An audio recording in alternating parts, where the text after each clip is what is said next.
ഒരിക്കൽ കൂടി ഒന്ന് കാണാൻ കഴിഞ്ഞിരുന്നുവെങ്കിൽ അവൻ ഒരുപാട് ആഗ്രഹിച്ചു. കുറച്ചു നേരം കൂടി അവൻ അങ്ങനെ കിടന്നു നോക്കി. ഒട്ടും പറ്റുന്നില്ല എന്നായപ്പോൾ അവൻ ഫോണെടുത്ത് വിളിച്ചു. വണ്ടിയിൽ ഇടിക്കാനായില്ലെങ്കിലും അവൾ നിന്റെ ഹൃദയത്തിലേക്ക് ഇടിച്ചു കയറി അല്ലേ? ഏ? ഫോണെടുത്തപ്പോൾ തന്നെ മറുതലക്കിൽ നിന്നും കേട്ട മറുപടി കേട്ട് ദർശനൊന്ന് ഞെട്ടി. നിനക്കെങ്ങനെ മനസ്സിലായി? ദർശൻ വാക്കുകൾക്കായി പരതി. എനിക്കെങ്ങനെ മനസ്സിലായി എന്നാവും അല്ലേ? അതെ, രാത്രി 10 മണി കഴിഞ്ഞ് ഫോൺ ചെയ്താൽ അത്യാവശ്യമാണോ എന്ന് മെസ്സേജ് അയക്കാറുള്ള നീ 12 മണിക്ക് എന്നെ വിളിക്കണമെങ്കിൽ എനിക്ക് ഊഹിക്കാവുന്നതേ ഉള്ളൂ മോനെ. നിഖിലൊരു പ്രത്യേക ഇനത്തിൽ ദർശനെ കളിയാക്കുന്നത് പോലെ പറഞ്ഞു. പിന്നെ ആ പെണ്ണാണെന്ന് എങ്ങനെ മനസ്സിലായതാണെങ്കിൽ കാര്യം ഏതൊക്കെയോ നട്ടും ബോൾട്ടും എവിടെയൊക്കെയോ ലൂസായി കിടപ്പുണ്ടെങ്കിലും കാണാൻ മൊഞ്ചത്തിയൊക്കെ തന്നെയാണ്. പോടാ. എന്നിട്ട് പറ, നാളെ തന്നെ അവളെ പോയി കാണുമല്ലേ? എവിടെ പോയി കണ്ടുപിടിക്കാനാണടാ അവളെ? ദർശൻ ഒരു ദീർഘനിശ്വാസത്തോടെ പറഞ്ഞു. എന്ന് വെച്ചാൽ പേര് അഭിരാമിയാണെന്നല്ലാതെ വേറെയൊന്നും അവളെക്കുറിച്ച് എനിക്കറിയില്ലല്ലോടാ. വേറെയൊന്നും അറിയില്ലാന്നോ? 2-3 മണിക്കൂർ അവൾ നിനക്കൊപ്പം ഉണ്ടായിരുന്നു. എന്നിട്ടും അവളെപ്പറ്റി ഒരു ഡീറ്റെയിൽസും നിനക്കറിയില്ലായിരുന്നോ? കഷ്ടം തന്നെ. അതിന് അവളൊന്ന് വാപ്പൂട്ടിയാലല്ലേ എനിക്ക് വാതുറന്ന് എന്തെങ്കിലും ചോദിക്കാൻ പറ്റൂ. ആ, അതും ശരിയാ. കുറച്ചു നേരം കൊണ്ടാണെങ്കിലും ആമിയുടെ ശരിക്കുമുള്ള സ്വഭാവം മനസ്സിലായതുകൊണ്ട് നിഖിലും അത് സമ്മതിച്ചു കൊടുത്തു. ഇനിയിപ്പോൾ എങ്ങനെ കണ്ടുപിടിക്കും? ഇപ്പോൾ ദർശനേക്കാൾ ആകാംക്ഷ നിഖിലിനായി അവളെ കണ്ടുപിടിക്കാൻ.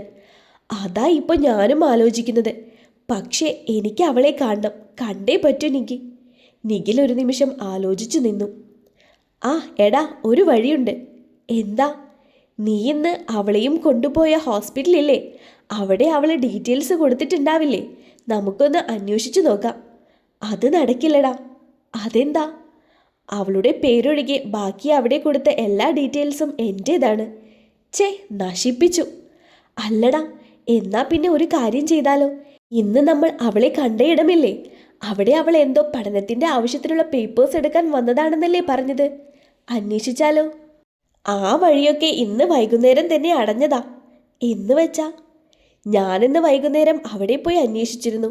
അതൊരു കമ്പ്യൂട്ടർ ഇൻസ്റ്റിറ്റ്യൂട്ടാണ്. അഭിരാമിയും ആ പെൺകുട്ടിയും ബാംഗ്ലൂരിലെ കോളേജിലാണ് പഠിക്കുന്നത്.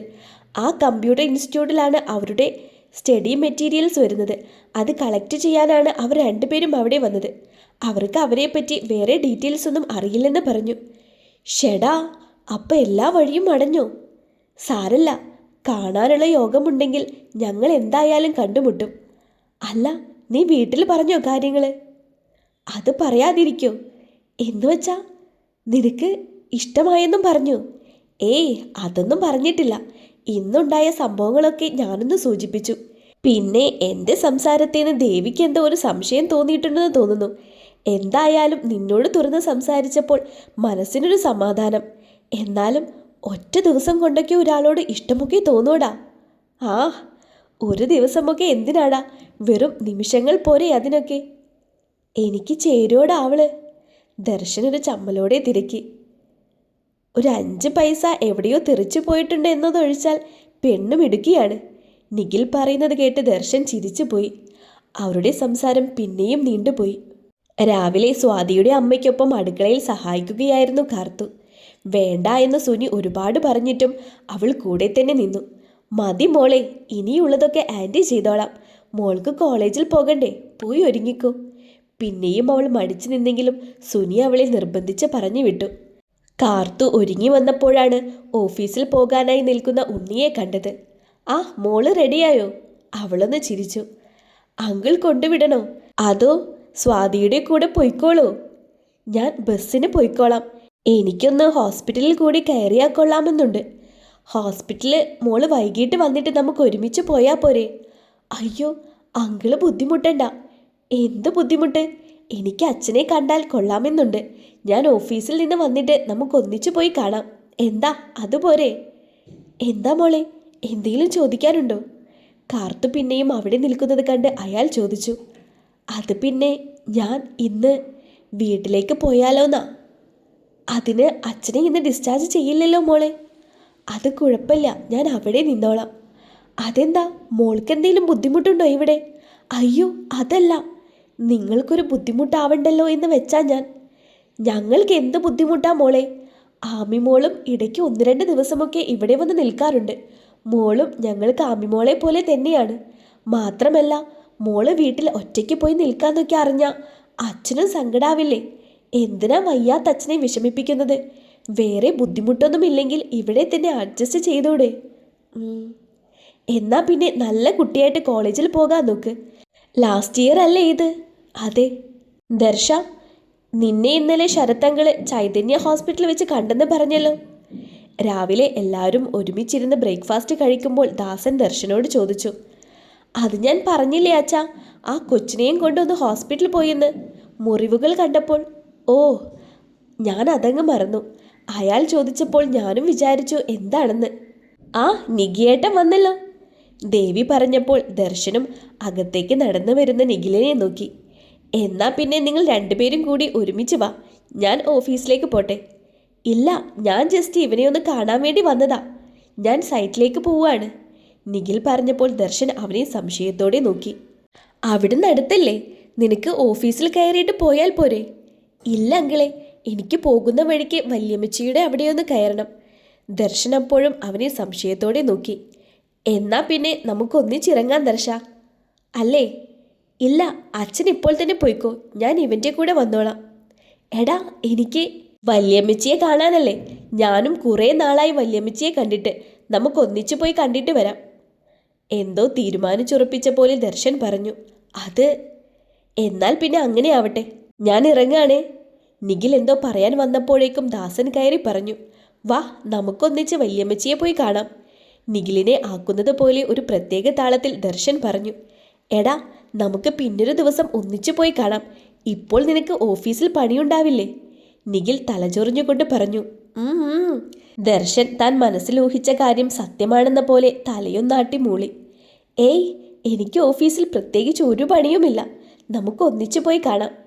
ഷേ, ഇവനിത് കുളമാക്കുമല്ലോ, നിഖിൽ മനസ്സിലോർത്തു. എടാ, ഞാൻ നിന്നെ ഓഫീസിൽ ഇറക്കി തരട്ടെ? പോകുന്ന വഴിക്ക് ഒരു അവസാന ശ്രമം എന്ന പോലെ നിഖിൽ ഒരിക്കൽ കൂടി ചോദിച്ചു. വേണ്ട, ഇന്ന് ഞാൻ വല്യമ്മച്ചിയെ കണ്ടിട്ട് അവിടെ നീ കാണാൻ പോകുന്ന ആളെ കൂടി കണ്ടിട്ടേ ഞാൻ പോകുന്നുള്ളൂ. ആ, അതേതാള്? ഒന്ന് ഞെട്ടിയെങ്കിലും അത് മറച്ചു വെച്ചുകൊണ്ട് നിഖിൽ ചോദിച്ചു.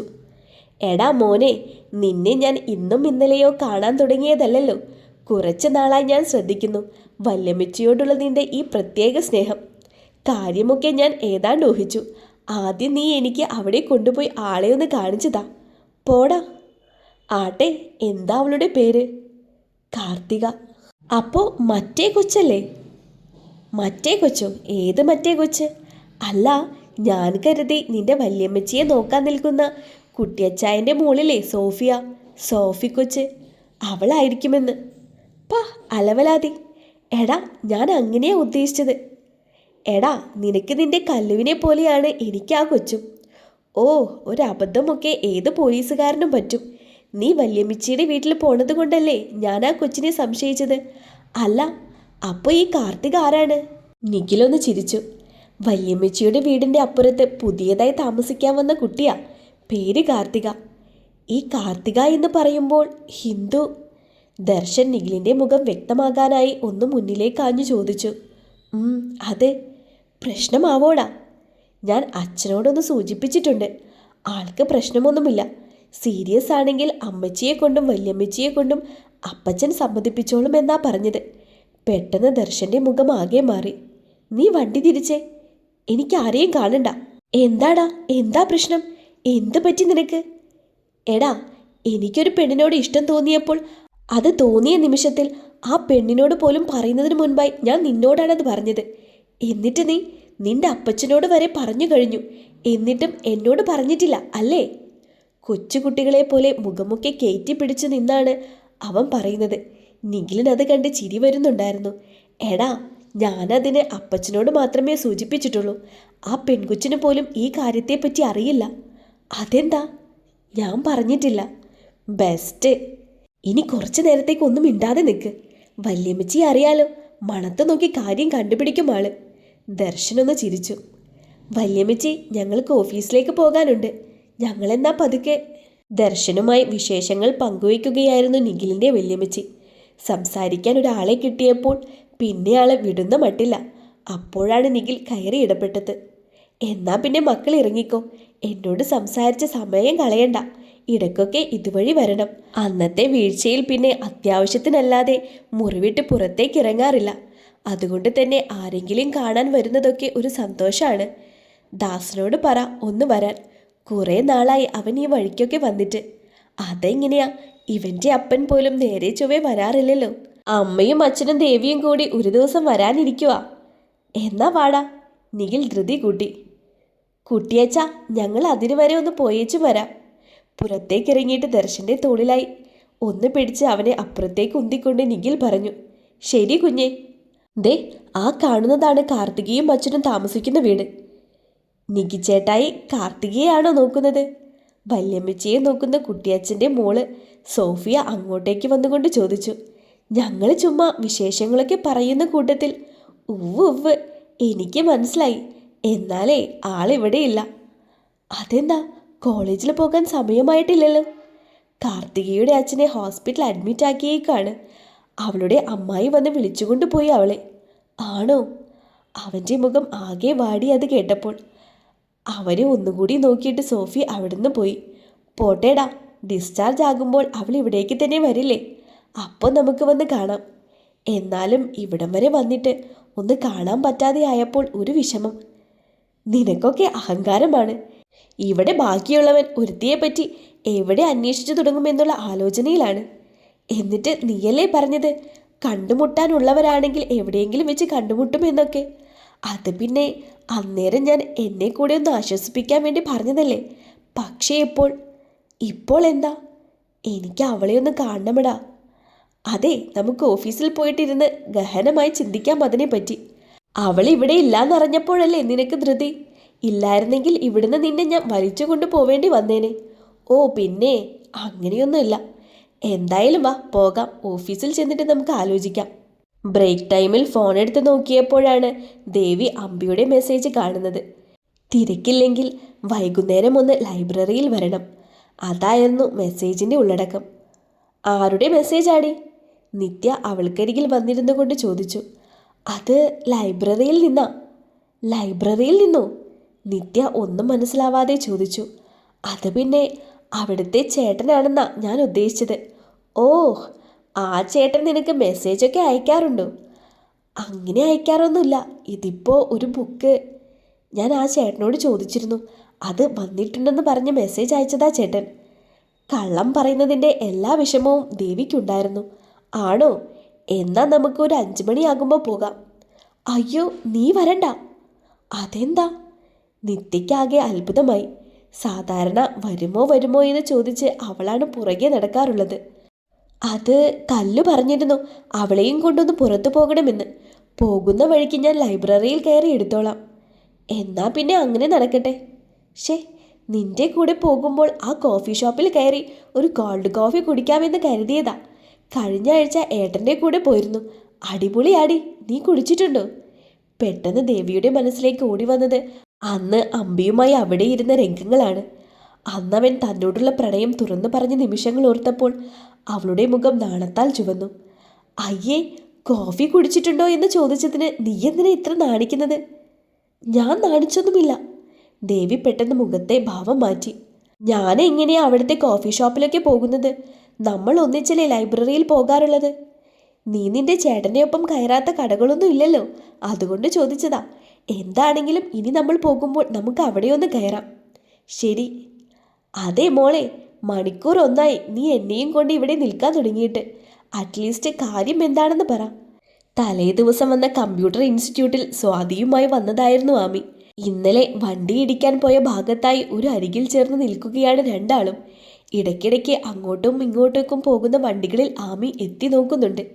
എന്താ പെണ്ണെ, കാര്യം എന്താണെങ്കിലും ഒന്ന് പറ. എനിക്ക് വൈകുന്നേരം പോയി കാർത്തു ചേച്ചീനെ വീട്ടിൽ കൊണ്ടാക്കണം. അച്ഛൻ പ്രത്യേകം പറഞ്ഞ് ഏൽപ്പിച്ചിരിക്കുവാ. ചേച്ചിയുടെ ക്ലാസ് 3:30 കഴിയുന്നത്. അതിനു മുൻപ് പോകാം. കുറച്ചു നേരം കൂടി നിൽക്കട്ടെ. ചിലപ്പോൾ വന്നാലോ? ആര്?